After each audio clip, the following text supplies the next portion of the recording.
जय हिंद दोस्तों, स्कोलिक पर आपका स्वागत है। इस वीडियो में हम बात कर रहे हैं एंटी डिफेक्शन लॉ यानी कि दल बदल कानून की। क्या है यह कानून और क्यों इसकी आवश्यकता पड़ी, जानेंगे इसके बारे में।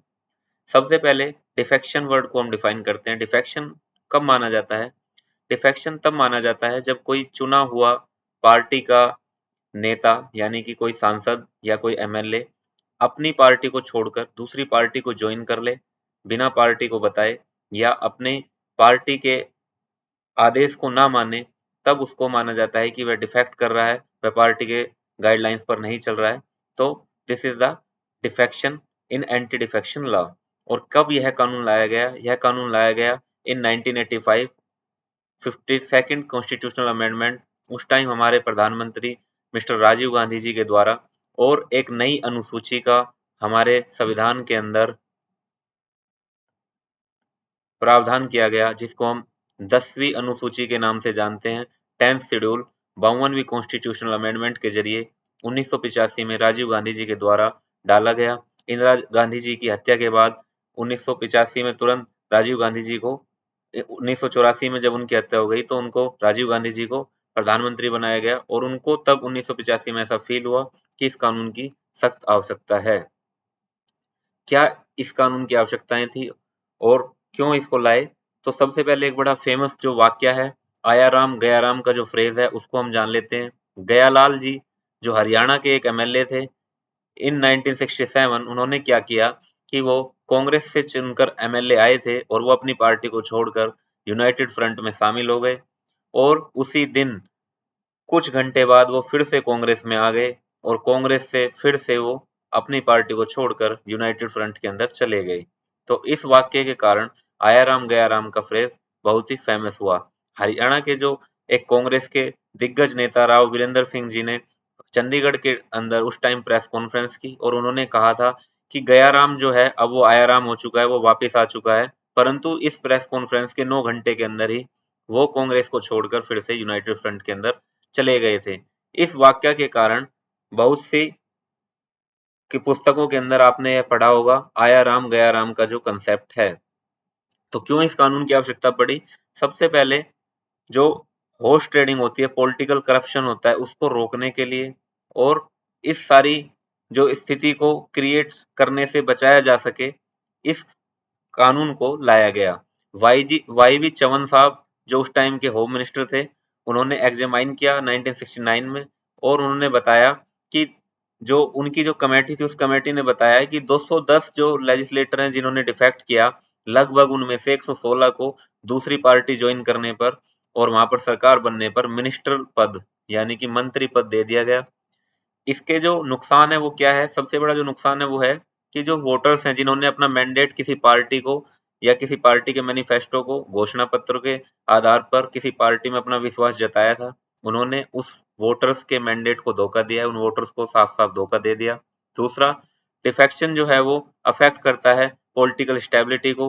कोई एक सरकार होती है तो उसको गिरा दिया जाता है, पार्टी के जो नेता हैं, एमएलए एमपी हैं, वो छोड़कर दूसरी पार्टी को ज्वाइन कर लेते हैं और उधर सरकार बना लेते हैं और उधर मंत्री बन जाते हैं, मुख्यमंत्री बन जाते हैं। तो इस सारे गणित को देखते हुए एंटी डिफेक्शन लॉ को लाया गया था। कब एक पार्टी के लेजिस्लेचर को डिफेक्टेड माना जाता है या डिस्क्वालीफाई कर दिया जाता है? तो सबसे पहले जो इसके अंदर प्रावधान है वो है वॉलेंट्री गिव अप मेंबरशिप। अगर वो नेता अपनी पार्टी की मेंबरशिप को छोड़कर दूसरी पार्टी को ज्वाइन कर ले, जो सांसद है या एमएलए है वो पार्टी छोड़कर दूसरी पार्टी ज्वाइन कर ले, तो उसको डिफेक्टेड माना जाता है। या फिर वो अपनी पार्टी के विप के अनुसार या पार्टी का जो आदेश है उसके अनुसार किसी बिल पर या वोट ना डाले, पार्टी के अगेंस्ट में फैसला ले, तो भी उसको डिस्क्वालीफाई कर दिया जाता है, उस पर एक्शन लिया जाता है। और अगर कोई इंडिपेंडेंट कैंडिडेट है, वो पार्टी इंडिपेंडेंट जीत कर आता है बट किसी पार्टी को ज्वाइन कर लेता है, कोई निर्दलीय उम्मीदवार जीत कर आता है और वो किसी पार्टी को ज्वाइन कर लेता है, तो भी उसको एंटी डिफेक्शन लॉ का सामना करना पड़ता है। और अगर कोई मनोनीत सदस्य है, नॉमिनेटेड मेंबर है, जो राष्ट्रपति या राज्यपाल के द्वारा मनोनीत किया गया है, उसको नॉमिनेट किया गया है, वो नॉमिनेशन के 6 महीने के अंदर, 6 महीने के बाद किसी पार्टी को ज्वाइन कर लेता है, तो उस पर भी यह कार्रवाई की जाती है और उसको एंटी डिफेक्शन लॉ के तहत डिस्क्वालीफाई माना जाता है। और जो ये पेटिशन है, ये जो कंप्लेंट है, वो किसी साथी सदस्य के द्वारा दी जाती है। जो सदन के अंदर कोई और सदस्य होता है वो इस कंप्लेंट को देता है, और कौन इस पर सुनवाई करता है, इस पर स्पीकर या चेयरमैन जो होते हैं उस सदन के, वो सुनवाई करते हैं। इससे बचा हुआ कौन है, एक्सेप्शन किसके लिए, किस पर यह लागू नहीं होता है, तो जो स्पीकर और चेयरमैन इलेक्ट होते हैं उन पर यह लागू नहीं होता है, और वो चाहें तो अपनी पार्टी से रिजाइन कर सकते हैं आफ्टर बिकमिंग अ स्पीकर और चेयरमैन, और बाद में उस पार्टी को फिर से ज्वाइन कर सकते हैं, ताकि जो निष्पक्षता है उनकी बनी रहे, वो उनकी इच्छा पर निर्भर करता है।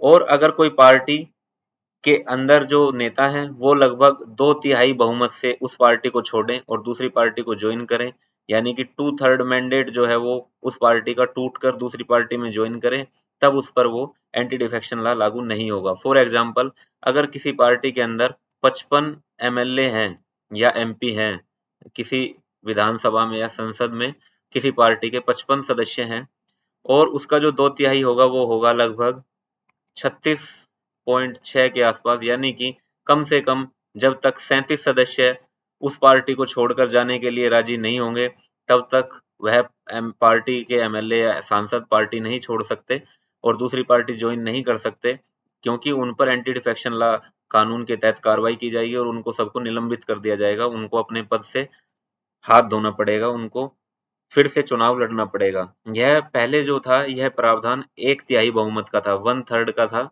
जब ओरिजिनल एंटी डिफेक्शन लॉ लागू किया गया था। परंतु 2003 के अंदर 91वीं कॉन्स्टिट्यूशनल अमेंडमेंट के जरिए इसको 2/3 कर दिया गया, यानी कि मुश्किल कर दिया गया इस तरीके को, ताकि जिससे सरकारें ना गिरें और ना टूटें और स्टेबिलिटी बनी रहे। प्रोविजंस क्या-क्या है 91st कॉन्स्टिट्यूशनल अमेंडमेंट के? तो सबसे पहले क्या किया गया, जो पार्टी तोड़ने का क्राइटेरिया है वो 2/3 कर दिया गया, कम से कम 2/3 एमएलए पार्टी छोड़कर जाएंगे या दूसरी पार्टी में मर्ज होंगे, तो ही उनको जेन्युइन माना जाएगा, अदरवाइज उन पे एंटी डिफेक्शन लॉ लागू हो जाएगा। फिर जो मंत्री पद हैं वो केवल 15% रहेंगे टोटल स्ट्रेंथ के। अगर उस सदन की स्ट्रेंथ 100 है तो उसमें से केवल 15 ही जो सदस्य हैं वो मंत्री बन सकते हैं, उससे ज्यादा मंत्री नहीं बन सकते, इंक्लूडिंग प्राइम मिनिस्टर और सीएम। और कम से कम जो है वो 12 रहेंगे for ease of doing maintaining the state और the business of the government. और जो लेजिस्लेचर होगा, जो भी बंदा होगा, जो भी सदस्य होगा वो छोड़कर जाएगा, उस पर अगर एंटी डिफेक्शन लॉ के तहत कार्रवाई होती है, उसको डिस्क्वालीफाई कर दिया जाता है, तो वो मंत्री पद से भी डिस्क्वालीफाई हो जाएगा, वह मंत्री भी नहीं रह सकेगा जब तक वो फिर से चुनाव जीतकर ना आ जाए। और उसको कोई सरकारी रिम्यूनरेटिव पॉलिटिकल पोस्ट भी नहीं मिलेगी, अर्थात जहां से गवर्नमेंट के जरिए उसको भुगतान हो, ऐसी उसको किसी भी पोस्ट पर नहीं रखा जा सकता जब तक वो फिर से चुनाव जीतकर ना आ जाए।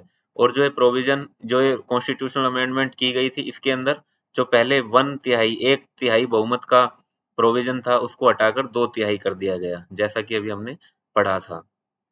इसके बाद इसके कुछ क्रिटिसिज्म भी है, इसके विरोध में कुछ बातें बताई गई। तो सबसे पहले क्या है कि एंटी डिफेक्शन लॉ के कारण ब्रोकन चेन ऑफ अकाउंटेबिलिटी, जो नेता होते हैं, जो विधायक या सांसद अपने क्षेत्र से चुन के आते हैं, वो जनता के प्रति अकाउंटेबल नहीं हो पाते हैं, ऐसा कहा गया है, क्योंकि वो पार्टी के दबाव में काम करते हैं, उनको पार्टी की बात माननी पड़ती है। अपनी अंतरात्मा, अपनी कंसाइज से वो वोट नहीं डाल सकते किसी बिल के अगेंस्ट या फेवर में। अगर वो ऐसा करते हैं तो उन पर एंटी डिफेक्शन लॉ लागू हो जाता है और उनको निलंबित कर दिया जाता है। इसी वजह से यह माना गया है कि चेन ऑफ अकाउंटेबिलिटी जो है उसमें कहीं न कहीं अवरोध उत्पन्न होता है। फिर इसमें एक जो सबसे मेन समस्या है वो यह बताई गई है कि जो डिफेक्शन होता है वो होलसेल में होता है, अर्थात बहुत बड़ी मात्रा में एक साथ एमएलए टूटने के लिए ऐसा प्रावधान किया गया है। बट रिटेल डिफेक्शन जो है वो अनऑथराइज्ड माना जाएगा, उसको अलो नहीं किया जाएगा। होलसेल डिफेक्शन को अलो कर दिया जाता है। तो ये भी एक द्वंद्व माना गया है। और जो सबसे बड़ी तीसरी समस्या है इसमें वो ये है कि इसके अंदर जो स्पीकर या चेयरमैन डिसाइड करते हैं कि किसी एमएलए या एमपी या किसी सदस्य को निलंबित किया जाए या नहीं, तो उनके पास कोई डेफिनेट टाइम पीरियड नहीं है। वो इस कानून के अंदर कोई ऐसा समय सीमा नहीं बताई गई है कि कम से कम या अधिक से अधिक इतने समय में इसको डिसाइड करना है, फैसला लेना है, जिसके कारण बहुत सारे जो फैसले हैं वो लटके रहते हैं और समय समय पर सुप्रीम कोर्ट या हाई कोर्ट के अंदर सुनवाई के लिए ऐसे केसेस जाते रहते हैं।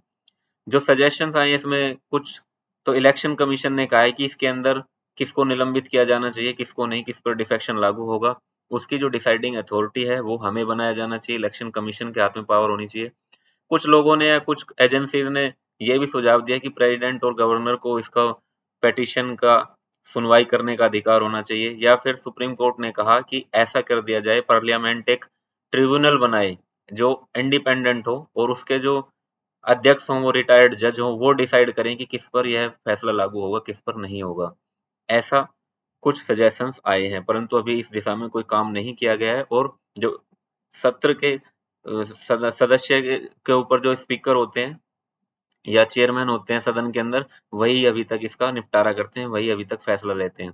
जुडिशरी का इसके ऊपर क्या व्यू रहा? सुप्रीम कोर्ट का बड़ा फेमस एक केस था कि हो तो होलोवन केस, इसमें सुप्रीम कोर्ट ने इसको वैलिड ठहराया कि एंटी डिफेक्शन लॉ बिल्कुल वैलिड है और इसकी आवश्यकता है और ये होना चाहिए। 10 शेड्यूल बिल्कुल ठीक है, इसको हटाया नहीं जाएगा।